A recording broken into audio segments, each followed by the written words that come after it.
일반적으로 출산을 통해 분비물이 나오게 됩니다. 모유가 분비되기 시작하는 것은 임신 출산 직전의 몇 주부터 출산 후입니다. 이 시기에 유두에서 분비물은 생리적인 것입니다. 출산 이외에도 분비물이 나오기도 경우에 따라서는 있습니다만 한쪽의 유두만에서 분비물이 나오거나 분비물에 빨간색이나 갈색 등 혈액이 혼합되어 있는 경우에는 그쪽 유방의 종양이 원인일 수 있습니다. 한쪽에서만 증상이 나오는 경우는 요주의입니다. 다른 증상으로 판단하는 경우는 분비물의 색깔에 주목하십시오. 투명 또는 흰색의 액체가 양쪽의 유두에서 소량 나오는 경우와 하얀 찌꺼기 같은 것이 속옷에 묻어 있거나 살짝 젖어 있는 경우는 걱정하지 않아도 되는 증상입니다. 이 경우는 유두 자극이나 호르몬 밸런스의 변화로 분비액이 나왔다고 생각됩니다. 그러나 빨강, 갈색 등 피가 섞여 있는 색이거나 피가 섞인 것이 나오는 경우는 주의가 필요합니다. 또한 색상과 질감뿐만 아니라 한쪽에만 그 분비물이 나오는 경우 유방의 덩어리가 느껴질 수 있으며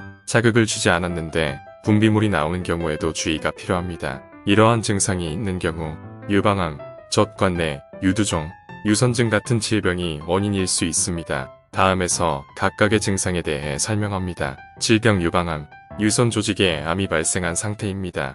유관에서의 발병이 많다고 되어 있습니다. 전이하기 쉬운 장소는 유방에 가까운 림프절벽 폐 등입니다. 분비액의 특징은 적색 갈색, 한쪽 유두에서 나오는 경우가 특징입니다. 기타 증상은 통증이 없는 덩어리, 유방의 피부가 일부 경련이 있다.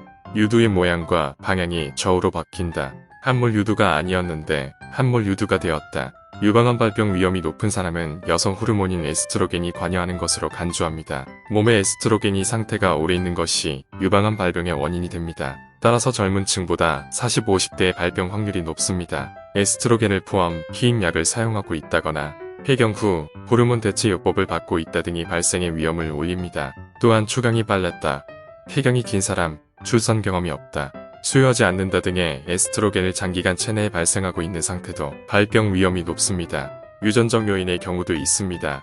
친척 중에는 암에 걸렸던 사람이 있는 경우에는 어떤 암인지는 확인해 둡시다. 그 밖에도 음주, 운동 부족, 폐경 후 비만 등 생활습관도 발병률을 높입니다. 질병 젖관내, 유두종, 모유를 유두까지 운반하는 젖관 조직 속에 종양이 있는 상태입니다. 종양은 보통 양성입니다. 유두에 가까운 굵은 정관에 발생하는 경우가 많은 종양입니다. 분비액의 특징은 투명, 황색, 빨강과 갈색이 특징입니다. 기타 증상은 유두 주변의 정관에 종양 덩어리가 발생합니다. 뚜렷한 원인은 아직 알 수 없습니다. 여성 호르몬이 원인으로 생각합니다. 질병 유선증, 여성 호르몬 밸런스의 혼란의 영향으로 유방에 다양한 증상이 나타납니다. 여성은 생리와 임신 등에 따라 여성 호르몬이 대량으로 분비되지만 그 분비에 따라 유선이 반응하는 상태가 유방질환입니다.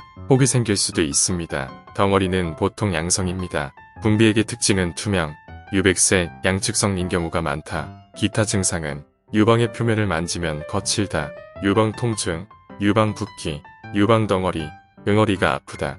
유방질환의 발병 위험이 높은 사람은 30, 50대 여성에게 많다고 합니다. 생활습관이나 나이에 상관없이 많은 여성에게 나타나는 유방의 증상입니다. 유방암 등 심각한 질병이 원인인 경우 조기에 발견하면 완치의 가능성이 높아집니다. 유방외과에서 진찰합시다.